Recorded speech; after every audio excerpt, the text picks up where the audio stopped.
반갑습니다. 네, 반갑습니다.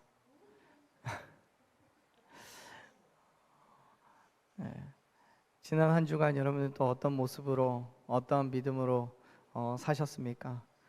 우리는 날마다 그 믿음의 삶을 살아가면서 여러 가지 것들로 힘들고 어려운 시간들을 보냅니다. 물론 기쁘고 즐거운 때도 있습니다.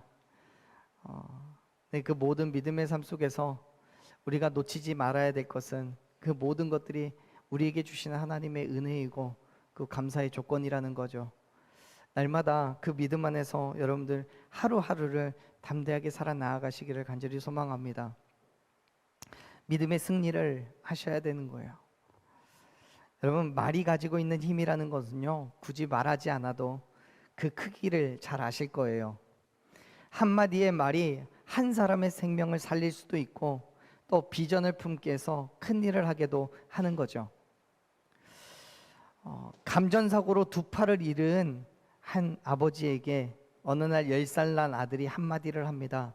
아빠, 그림 좀 그려줘.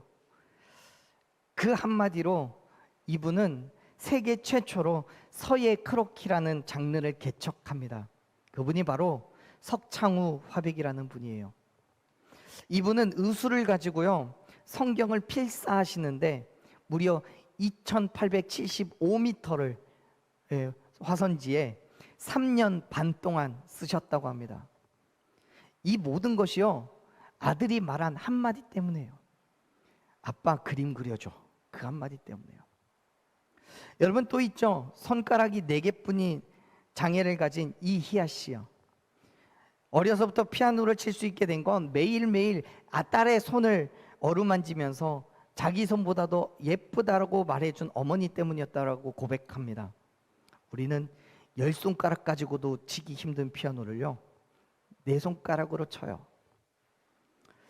여러분, 이와 같이 한 사람의 말은요, 누군가에게 비전을 줄 수 있고요, 그의 삶을 송두리째 바꿔놓기도 해요. 그게 말이 가진 힘인 거예요. 미국의 예일대학 심리학과 교수인 존 버그라는 교수님은요, 그 연구를 통해서 이렇게 이야기합니다. 우리의 뇌는 움직인다라는 단어를 들으면 무의식적으로 행동할 준비를 한대요. 그만큼 우리는 말에 민감해서 어떤 말을 어떻게 듣느냐에 따라 우리의 행동이 달라진다는 거예요.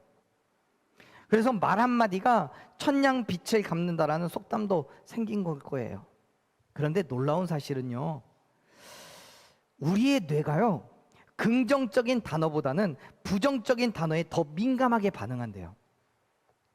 그렇기 때문에 우리는 어떤 말을 어떻게 해야 할지 누구보다도 더 심각하게 생각하고 고민해서 한마디 한마디를 뱉어야 된다는 거예요. 사실 저의 경우도요, 한마디 한마디가 쉽지 않아요. 매번 설교를 준비할 때마다 강단에서 선포하는 그 말의 무게를 알기 때문에 더욱 신중하게 단어 하나하나를 고르게 돼요. 선택하게 돼요. 어쩌면 그 중에서도 듣는 모든 사람들의 마음을 해집고 큰 충격을 줄 수 있는 세상에서 가장 강력한 단 한마디가 있다면 그거는 바로 유언이라는 걸 거예요. 왜냐하면 유언은 생애 마지막에 가장 하고 싶은 말, 꼭 남기고 싶은 말, 그것이기 때문에 그렇죠. 어떤 상황이 되어도요, 더 이상 들을 수 없는 한마디의 말이기 때문에 그 말에 무게가 실리는 거예요. 그 무게 때문에 유언이 가진 힘을 무시할 수가 없어요. 우리가 정말 잘 아는 굉장히 유명한 유언이 있습니다. 아마도 여기 계신 여러분들 중에 그 유언을 모르시는 분은 단 한 분도 안 계실 거예요. 어느 연못에 청개구리 모자가 살고 있었답니다. 아들 개구리는 그렇게도 엄마 개구리의 말을 안 들어요. 언제나 반대로 합니다. 산으로 가라고 하면 강으로 가고, 강으로 가라고 하면 산으로 가고. 그러던 어느 날 엄마 개구리가 죽게 되자 유언을 남겨요. 산에 묻어달라고 하면서 또 산에 묻어달라고 하면 또 물가에 묻을까봐 물가에 묻어달라고 유언을 남깁니다. 그래야 산에 묻힐 거라고 생각한 거죠. 슬픔에 엄마 개구리가 죽고 그 슬픔에 잠긴 아들 개구리는 생전에 엄마 개구리의 말을 그렇게 안 들었기 때문에 이제는 한 번은 들어드려야 되겠다는 생각에 물가에 엄마 개구리를 못 넣는다는 이야기예요. 그래서 비만 되면 엄마 개구리의 무덤이 걱정돼서 그렇게 울어댄대잖아요. 여러분, 유언이라는 게 그만큼 큰 힘이 있는 거예요. 여러분은 생애 마지막에 어떤 유언을 남기고 싶으십니까?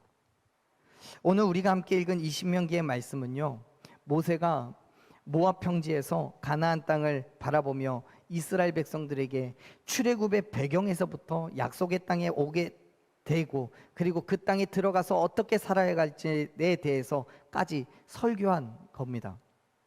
즉, 하나님의 백성으로 하나님의 말씀에 따라 살아가는 방법을 가르치기 위한 그런 말씀인 거예요. 그리고 이제 31장에서 모세는 자신의 삶의 끝을 두고 이스라엘 백성들에게, 그리고 그의 후계자가 되는 여호수아에게 하고 싶은 마지막 한마디를 하는 거예요. 1절 2절 말씀을 한번 읽어볼까요? 같이 읽습니다. 또 모세가 가서 온 이스라엘에게 이 말씀을 전하여 그들에게 이르되, 이제 내 나이 120세라 내가 더 이상 출입하지 못하겠고, 여호와께서도 내게 이르시기를 너는 이 요단을 건너지 못하리라 하셨느니라. 아멘. 이스라엘 백성들이요, 모세의 인도함을 받아서 애굽을 나온 후에 40년의 시간이 지났습니다.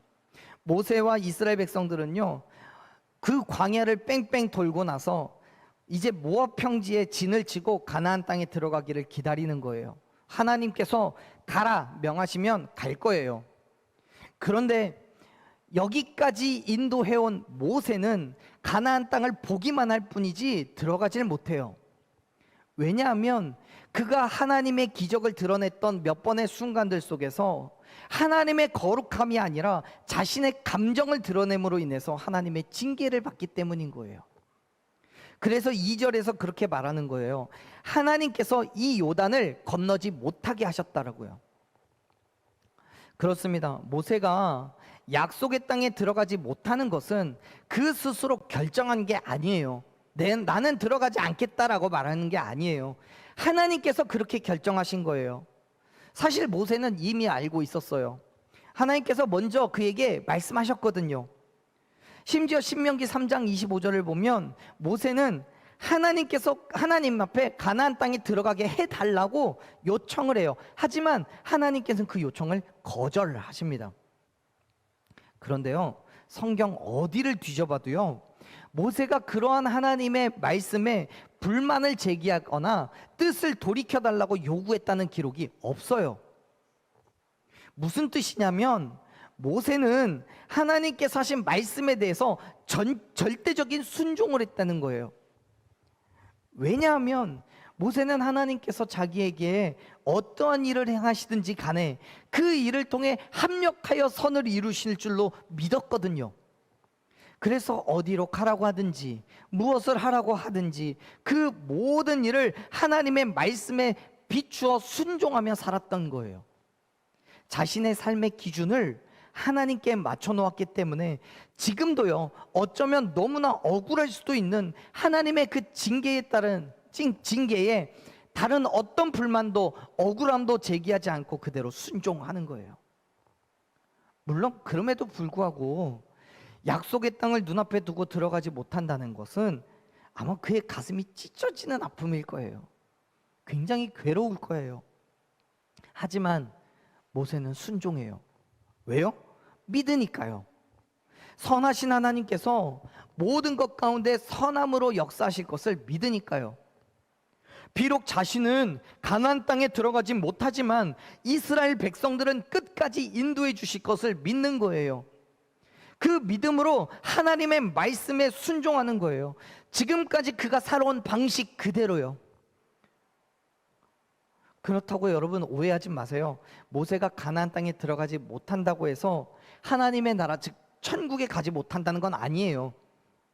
마태복음 17장 7절을 보면요, 예수님께서 변화산에 올라가셨을 때에 모세와 엘리야와 함께 대화를 나누시는 것을 제자들이 봤다고 기록하고 있어요. 그 사실에서 우리는 모세가 분명히 구원을 받고 하나님의 나라에서 엘리야나 하나님과 함께 하고 있었다는 것을 알 수 있는 거예요. 사랑하는 여러분, 하나님의 말씀은 반드시 이루어진다는 사실을 기억하시기 바랍니다. 모세는 그 사실을 알기 때문에 순종하는 거예요. 그렇게 매일매일을 살아온 거예요. 모세의 그러한 믿음이, 모세의 그러한 순종이 이제 자신의 삶에서가 아니라 이스라엘 백성들에게, 그리고 여호수아에게 동일하게 일어나기를 간절히 소망하면서 지금 1절에서부터 그의 유언을 시작하는 거예요. 죽음을 앞두고 마지막 당부를 하는 거죠. 먼저 모세는 이스라엘 백성들에게 하나님의 확실한 약속을 다시 한번 선포합니다. 기억하라는 거예요. 3절을 보면 이렇게 말해요. 3절 같이 읽어보겠습니다. 여호와께서 이미 말씀하신 것과 같이 내 하나님 여호와께서 너보다 먼저 건너가사 이 민족들을 내 앞에서 멸하시고 내가 그 땅을 차지하게 할 것이며 여호수아는 내 앞에서 건너갈지니라. 아멘. 지금 모세는 자기가 아니라 여호수아를 인도자로 삼고 가나안 땅으로 들어가야 하는 이스라엘 백성들에게 이미 오래전부터 약속하셨던 하나님의 말씀을 다시 한번 언급합니다. 상기시켜 주는 거예요. 하나님께서 이스라엘 백성들보다 먼저 가나안 땅으로 가셔서 그 땅의 이방 민족들을 다 진멸하시고 그 땅을 차지하게 하실 거라고 이야기하죠. 여러분, 이제 모세가 죽고 나면 이스라엘 백성들은 큰 혼란에 빠지게 돼요. 왜요? 인도자가 죽었으니까요. 비록 여호수아라는 새로운 리더가 세워졌지만 이스라엘 백성들이 믿고 신뢰했던 모세의 자리가 완벽하게 한순간에 채워질 거라고는 상상하기가 어려운 거죠. 그렇기 때문에 불안한 거예요. 걱정도 돼요. 정말 여호수아가 자신들을 잘 이끌어 갈 수 있을지 염려도 돼요. 그러한 이스라엘 백성들에게 모세가 말해요. 뭐라고요? 하나님 여호와께서 너보다 먼저 건너가실 거라고요. 사랑하는 여러분, 우리가 행하는 모든 일들이 때로는 염려돼요. 걱정도 돼요. 특별히 리더가 없다고 생각하면 더욱더 그렇습니다. 그러나 여러분, 언제나 하나님께서는 자기 백성을 위하여 먼저 건너가 역사하심을 믿으시길 바랍니다. 이스라엘 백성들은 광야에서 불기둥과 구름기둥으로 인도하셨던 것처럼 다윗의 모든 전쟁 속에서 앞서 나아가 이기고 승리하게 하셨던 것처럼 오늘도 하나님께서는 친히 앞서 행하심으로 말미암아 모든 장애물을 제거하시고 하나님의 은혜를 누리게 하실 줄로 믿습니다. 언제요? 언제 그렇게 하세요? 말씀에 순종할 때요. 하나님의 명령에 순종할 때요. 하나님께서는 우리에게 무언가를 명령하시고 잘하나 못하나 그냥 바라만 보고 계시지 않아요. 나보다도 먼저 그 앞에 나아가 맡겨진 사명을 잘 감당할 수 있도록 길을 여시고 인도하시고 역사하실 줄로 믿습니다. 그냥 우리는 믿음으로 말씀에 순종하기만 하면 되는 거예요. 모세는요, 그 사실을 자신의 삶 가운데서 매번 느꼈기 때문에, 깨달았기 때문에, 경험했기 때문에 지금 그의 마지막 순간에 이스라엘 백성들에게 그러한 믿음의 삶을 요청하는 거예요. 순종하며, 하나님의 말씀 앞에 순종하며 나아갈 때 하나님께서 우리 앞에 일하시는 거예요. 다윗은요, 시편 68편 7절 9절 7절부터 8절까지 해서 이렇게 고백해요.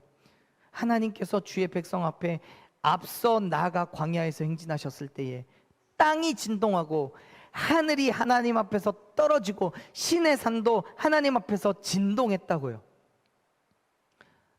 사랑하는 여러분, 하나님께서 저와 여러분 앞에 먼저 나아가 일하실 줄로 믿으시길 바랍니다.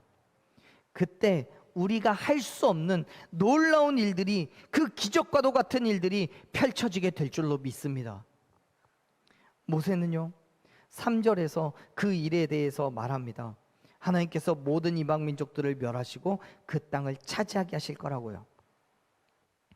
하지만 여러분, 우리가 말씀을 통해서 이미 그 결과를 알고 있고 지금 이 말씀이 아무것도 아닌 것처럼 보일 수도 있습니다. 하지만 출애굽 당시에 이스라엘 백성들에게 있어서는요, 이 말씀은 마치 신약에서 베드로가 물을 걷겠다고 한 것만큼이나 불가능한 거예요. 왜냐하면 당시의 이방 민족들, 즉 이스라엘 백성들이 가나안 땅에 들어가서 마주하게 될, 대적하여 싸우게 될 소위 가나안 7족속이라고 하는 사람들이 있는데, 헷 족속, 기르가스, 아모리, 가나안, 브리스, 히위, 여부스 족속이 바로 그 7족속이에요. 이들이 가나안 땅에서 농사를 짓고 자신들의 문명을 이룩하며 살고 있었어요. 많은 무기와 전쟁의 경험이 있고요, 체격으로나 힘으로나 이스라엘을 거뜬히 뛰어넘을 수 있는 실력이 있었어요. 이미 40년 전에 가네스 바네아에서 12명의 정탐꾼들이 정탐을 한 이후에 보고한 것을 보면 그들은 거인의 자손들인 것처럼 거대한 사람들이었다고 말해요. 우리는 이스라엘 백성들 자신들은 메뚜기와 같다고 말할 정도예요. 그들과 싸워서 이긴다는 건 불가능에 가까운 거예요. 그렇기 때문에 이스라엘 백성들은 가나안 땅을 눈앞에 두고 두려울 수밖에 없는 거예요. 염려가 돼요. 하나님께서 그 땅을 주셨다고 말씀하셨지만 결과를 알고 있는 저와 여러분들처럼 마냥 마음에 편하게 있을 수가 없는 거예요. 그러한 이스라엘 백성들의 마음을 알기라도 하는 것처럼 모세는 말합니다. 4절 읽어볼까요? 4절 읽습니다. 또한 여호와께서 이미 멸하신 아모리 왕 시혼과 옥과 및 그 땅에 행하신 것과 같이 그들에게도 행하실 것이라. 아멘. 무슨 말입니까? 이미 40년 동안 광야를 유리하면서 이스라엘 백성들은 자기들보다 훨씬 강한 적들과 싸워서 이겼다는 거예요. 그런데 그 싸움이, 여러분 말씀을 잘 보세요, 이스라엘 군사들이 강했기 때문에 이긴 게 아니에요. 하나님께서 행하신 일이에요. 믿으십니까? 그래서 4절 처음에 뭐라고 말합니까? 여호와께서 이미 멸하셨다라고 말하잖아요. 여러분, 이스라엘 백성들은 아무 일도 하지 않고 오직 하나님께서 소돔과 고모라 성을 멸하신 것처럼 어떤 놀라운 기적을 베푸심으로 아모리 왕 시온과 옥을 멸망시킨 게 아니에요. 분명히 그 싸움은 이스라엘 군사들이 아모리 군사들과 대적하여서 창과 칼로 정말 피땀을 흘려가면서 싸운 싸움이에요. 그런데 그 싸움에 하나님께서 이스라엘 군사들에게 힘과 능력을 부어주심으로 말미암아 승리하게 하신 줄로 믿습니다. 그래서 모세는 이 싸움이 이스라엘 군사들이 이긴 게 아니라 하나님께서 이기신 싸움이라고 말하는 거예요. 그리고 그와 동일하게 가나안 땅의 이방 민족들과도 그 싸움에서 동일하게 역사하실 거라고 지금 선언하는 거예요. 믿으라고요. 깨달으라고요. 사랑하는 여러분, 지금 모세는요, 과거의 시간을 통해서 미래에 일어날 사건을 믿고 신뢰함으로 선포해요. 그 말은 내가 믿는 것처럼 너희도 믿으라는 거예요. 가나안 땅에 들어가 싸우게 될 그 싸움의 결과를 아직은 몰라요. 그런데 이미 경험한 사건이 있기 때문에 동일하게 하나님께서 먼저 건너가 역사하신다면 이 싸움 또한 승리하게 될 것을 믿고 있다는 거예요. 그게 모세의 믿음이에요. 그리고 그 믿음을 그의 생의 마지막에 이스라엘 백성들에게 요구하는 거예요. 내가 믿는 것처럼 너희도 믿으라고요. 자신과 같은 믿음을 가져야 한다고 이스라엘 백성들에게 당부하고 있는 거예요. 사랑하는 여러분, 오늘 모세는 그 죽음을 맞이하면서 이스라엘 백성들에게 선포한 그 말씀으로 저와 여러분에게 동일하게 권면합니다. 믿음을 가지라고요. 지금 우리의 눈앞엔 보이지 않지만 아직은 약속에 불과한 거지만 우리가 말씀에 순종하며 나아갈 때에 하나님께서 우리 앞에 먼저 가셔서 우리의 대적을 물리치시고 우리가 갈 그 길을 평탄케 하실 줄로 믿으시길 바랍니다. 하나님께서 반드시 약속하신 대로 이루실 거예요. 이 약속은 변하지 않아요. 줄어들지도 않아요. 말씀하셨다면 반드시 이루실 것을 믿으십시오. 보세요. 모세는요 5절에서 확신을 가지고 말합니다. 5절 한번 읽어볼까요? 자, 시작. 또한 여호와께서 그들을 너희 앞에 넘기시리니 너희는 내가 너희에게 명한 모든 명령대로 그들에게 행할 것이라. 아멘. 이 말씀 속에서요, 넘기시린이라는 단어가요, 이 히브리어 단어가 네타남이라는 단어를 사용하는데요, 이 단어는 주다라는 뜻을 가진 나탄이라는 단어의 완료형이에요. 완료형. 이건 이미 끝났다는 거예요. 상황이 종료된 거예요. 그런데 여러분 잘 생각해 보세요. 지금 모세가 선언하고 있는 이 5절의 말씀이 현재 이미 이루어진 일이에요? 아니에요. 미래에 되어질 일이에요. 언젠지는 모르겠지만 이스라엘 백성들이 가나안 땅으로 들어가서 행할 일들이에요. 그런데요, 여러분 이상하게도 모세는 5절에서 넘기신이라는 이 단어를 이미 완성되었다는 의미를 가진 완료형으로 말씀하고 있는 거예요. 무슨 의미겠습니까? 지금 이 사건이 앞으로 일어날 일인 것은 분명하지만 미래에 결정된 일이 아니라 과거에 하나님께서 이미 결정하셨다는 거예요. 이미 하나님께서는 그 모든 대적들을 우리 앞에 넘겨주셨어요. 믿으시길 바랍니다. 그렇기 때문에 우리는 명한 모든 명령대로 그들에게 행하기만 하면 되는 거예요. 말씀에 순종해서 그 말씀대로 나아가기만 하면 하나님께서는 반드시 저와 여러분에게 승리를 허락해 주실 줄로 믿으시길 바랍니다. 이스라엘 백성들이 가나안 땅의 모든 족속들을 진멸하고 그 땅을 취하게 되는 그 일이 과거에 하나님께서 이미 결정한 일이라는 거예요. 그렇기 때문에 가나안 족속들은 이스라엘 백성들과 힘겹게 싸워야 할 대상이 아니에요. 그냥 가서 취하면 되는 거예요. 하나님께서 이미 멸하셨기 때문에 가서 취하기만 하면 되는 은혜와 축복의 땅이 바로 가나안 땅임을 믿으시길 바랍니다. 하나님께서는 반드시 그 일을 행하시는 거예요. 그리고 모세는요, 그러한 일을 하나님께서 행하실 것이라고 이스라엘 백성들 가운데 당부하는 거예요. 사랑하는 여러분, 저와 여러분이 해야 될 그 일이 뭡니까? 우리가 간구하고 소망하고 있는 일이 뭡니까? 하나님께서 나에게 약속하신 그 일은 무엇입니까? 미래에 되어질 일이지만 그 일은 하나님께서 이미 결론 내어놓으신 하나님의 약속인 줄로 믿습니다. 그렇기 때문에 하나님께서는 반드시 그 약속을 성취하시고 저와 여러분을 가나안 땅의 축복 가운데로 이끌어 주실 줄로 믿습니다. 할렐루야. 그래서 모세는요, 이스라엘 백성들에게 그 믿음으로 명령하는 거예요. 뭐라고 명령을 합니까? 강하고 담대하라고요. 어떤 것도 두려워할 필요가 없다고요. 떨지 말라고요. 왜요? 하나님께서 함께 하시기 때문에요. 6절 말씀을 같이 읽어볼까요? 읽습니다. 너희는 강하고 담대하라. 두려워하지 말라. 그들 앞에서 떨지 말라. 이는 내 하나님 여호와 그가 너와 함께 가시며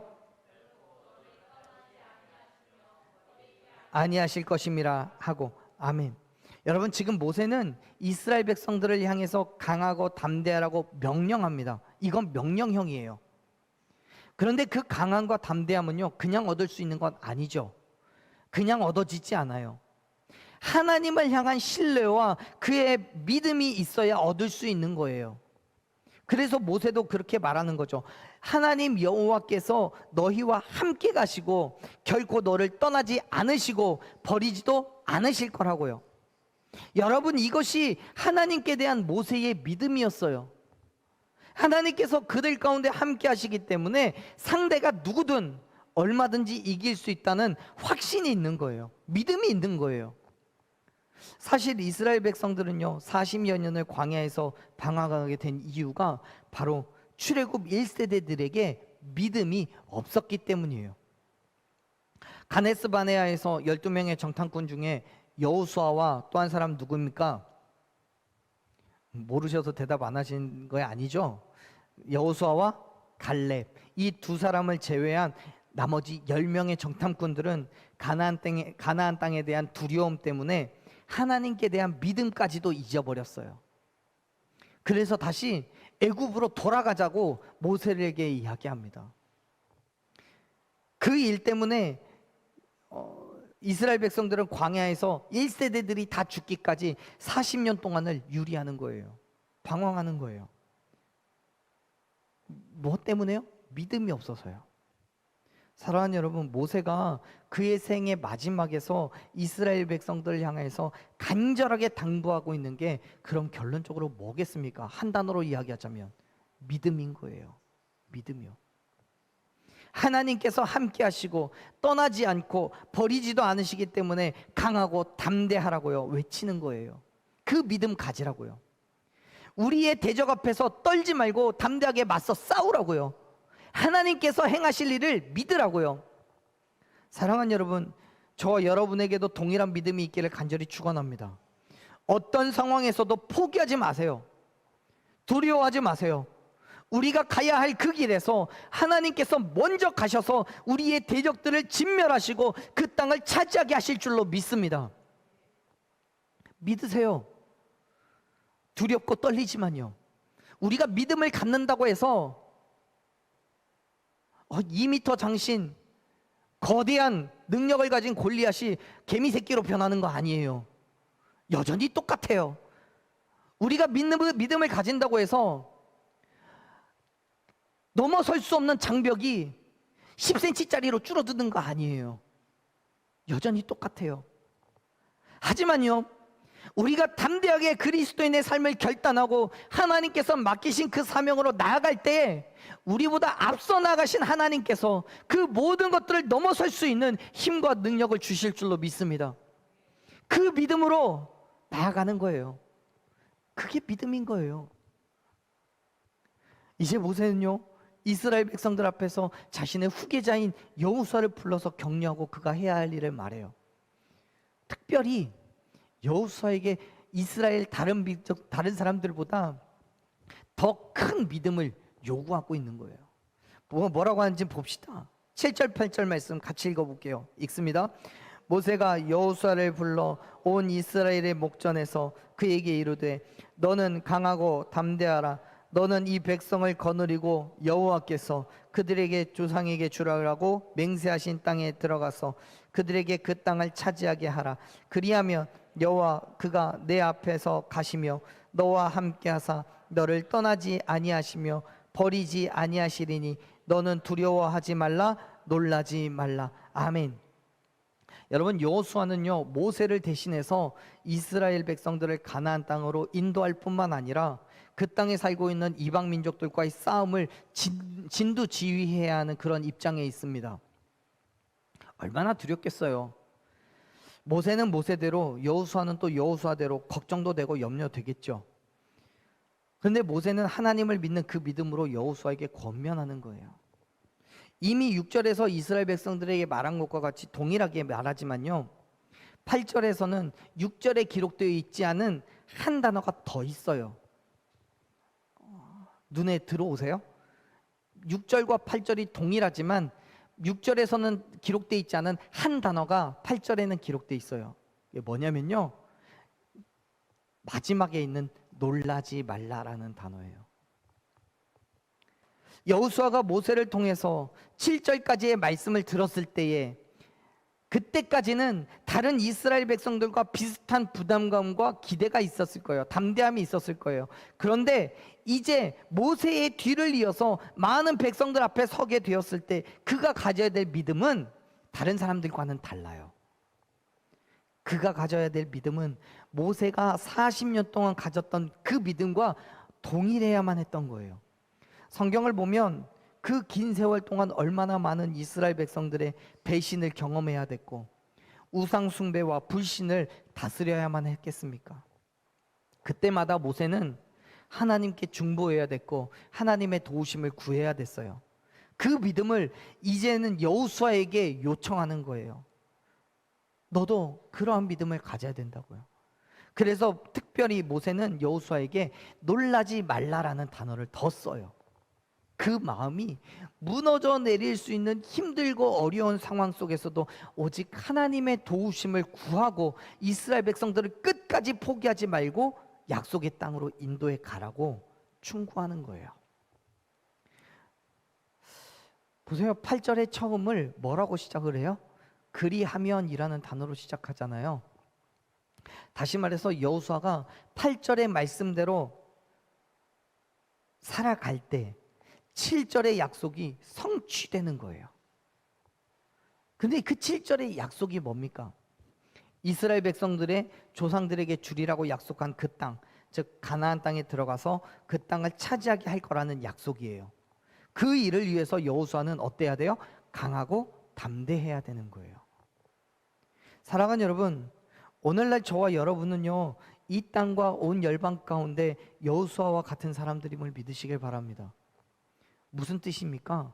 이 땅에 하나님의 약속을 이루어내도록 모든 사람에게 각자 우리의 각자의 삶의 모습으로 그 약속을 선포하고 드러내야 될 사명이 우리에게 있다는 거예요. 그 삶에서 때로는 실망할 수도 있어요. 마음이 무너져서 넘어질 수도 있어요. 그럼에도 불구하고 두려워하지 말고 놀라지 않고 담대하게 그 말씀에 순종하며 나아갈 때 하나님께서 저와 여러분에게 이 백성들 가운데 하나님의 약속을 드러내게 하실 줄로 믿습니다. 사랑하는 여러분, 저와 여러분의 각자의 삶 속에서 기꺼이 그 믿음을 드러내십시오. 모세는 그의 삶의 마지막에 이스라엘 백성들과 여호수아에게 강권하여 말하듯이 오늘 저와 여러분에게도 동일한 심정으로 당부하여 말합니다. 믿으라고요. 하나님께서 우리와 함께 하시며 우리를 떠나지 않으시고 버리시지도 않으심을 믿으라고요. 그리고 그 믿음으로 두려워하지 않고 놀라지 않고 담대하게 세상에 나가 맞서 싸우며 예수 그리스도의 복음을 선포하라고요. 비록 세상은 우리보다 훨씬 크고 무서운 무기를 가지고 싸움의 기술도 월등하게 강하겠지만 사랑하는 여러분, 하나님께서 저와 여러분과 함께 가시며 우리를 결코 떠나지 않으시고 버리지 않으심을 믿음으로 말미암아 강하고 담대하게 두려워하지 않고 세상과 싸울 때 우리는 승리하게 될 줄로 믿습니다. 모세는 그 승리를 위하여 당부하는 거예요. 그리고 오늘 저와 여러분에게도 동일한 당부를 하고 있습니다. 날마다 우리가 살아가야 하는 그 그리스도인의 삶 속에서 하나님의 약속을 믿음으로 담대하게 나아갈 때 마땅히 이기고 승리하는 저와 여러분이 될 줄로 믿습니다. 예수 그리스도의 복음이 저와 여러분을 통해서 이 제단을 통해서 선포되어지고 온 땅에 하나님의 발음이 드러나게 될 줄로 믿습니다. 그 믿음을 결단하는 저와 여러분이 되기를 간절히 축원합니다. 아멘. 우리 함께 찬양으로 결단하며 나아가는 이 시간 되기를 원합니다. 사랑하는 여러분, 하나님께서 약속하신 그 땅으로 나아갈 때마다 수많은 적들과 견고한 성은 우리를 두렵게 합니다. 가슴 떨리게 합니다. 걱정과 염려와 무서움 가운데 우리를 몰아넣습니다. 모세는 그러한 우리에게 자신의 마지막 한마디로 강하고 담대한 믿음을 가지라고 당부합니다. 왜요? 하나님께서 그와 함께하고 계심을 믿음으로 그도 승리했기 때문에요. 여전히 하나님께서 저와 여러분 가운데 함께하고 계시며 우리가 나아갈 그 땅에 먼저 가시고 모든 대적을 멸하시며 그 땅을 차지하게 하실 것이기 때문에요. 사랑하는 여러분, 저와 여러분 또한 이 땅에 모세와도 같은 믿음으로 권면할 수 있었으면 좋겠습니다. 나와 뿐만이 아니라 내 이웃과 내 자녀와 또는 내 직장에서 내 가정에서 그 믿음을 권면할 수 있었으면 좋겠습니다. 내가 살아봤더니 하나님께서 우리와 함께 하시면 이기지 못할 것이 없더라. 그러니 너희도 하나님을 믿음으로 강하고 담대하게 세상을 향해 나아가라. 그렇게 권면할 수 있는 믿음이 우리에게도 있었으면 좋겠습니다. 그러기 위해서 저와 여러분이 먼저 그런 믿음으로 살아가십시오. 그리고 그 믿음을 담대하게 우리 입술로 고백하는 저와 여러분이 되기를 축원합니다. 저와 여러분이 오직 하나님을 신뢰함으로 오직 주님만 의지하며 나아갈 때 하나님께서 우리가 나아갈 그 땅을 취하게 하실 줄로 믿습니다. 우리 이 찬양을 함께 우리 입술로 고백하며 나아갑니다.